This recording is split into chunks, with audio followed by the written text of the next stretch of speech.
yes, I do need to eat a hat. I need to eat a hat. Now, what kind of hat is it going to be? Will be something, some type of edible hat of some type? Possibly. But I do have to eat a hat in some fashion because I promised I would if Lane Kiffin did not stay at Ole Miss. And guess what happened? Lane Kiffin most definitely is no longer the head coach of the University of Mississippi Rebels. He has taken the job at LSU. He's calling Baton Rouge. He's flying to Baton Rouge. He flew to Baton Rouge. And listen, personally, I understand that LSU is a better job, and it is a better job. Don't get that twisted.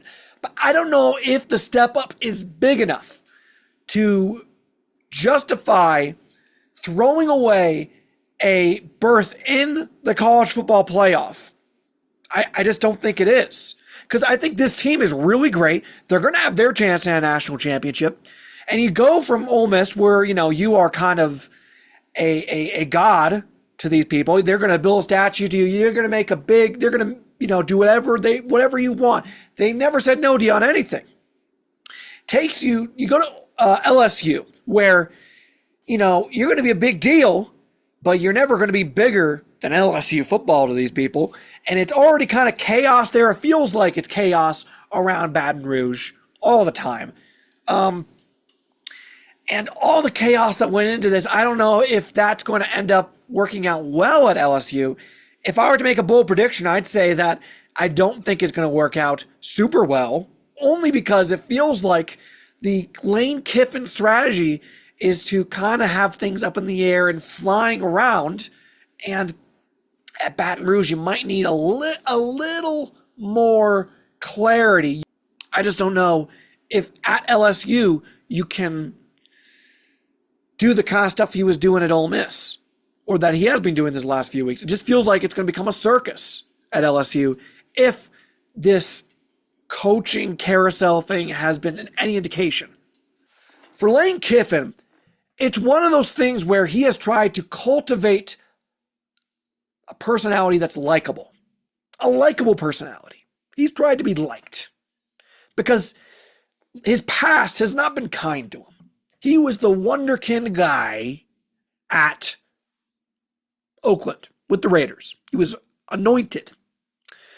And that went south. And then he went to Tennessee and things were looking okay. Then he hightailed it out of town to USC. And people hated him. He was hated. He goes to USC and underperforms in a serious way. And guess what happens? He's fired on the tarmac. He gets left on the tarmac. That's meme stuff right there. That's stuff of memes. Okay? That's something you used to say on Twitter. Leave him on the tarmac. It came from Lane Kiffin.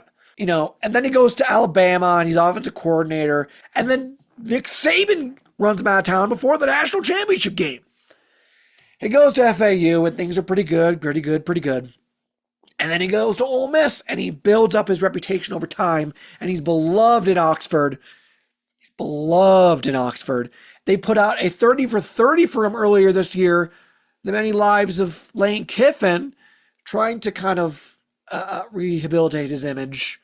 They're like, oh, look, he could have gone to Auburn, but he didn't because he loves Ole Miss and his family too much.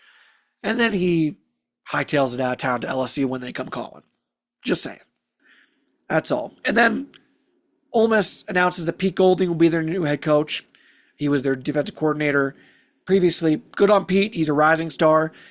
And it'll be interesting to see what happens here in the playoff. Apparently, Charlie Weiss Jr., the offensive coordinator, is coming back after leaving with Lane Kiffin. He's been given permission from Lane Kiffin to come back to coach in the college football playoff. That seems crazy.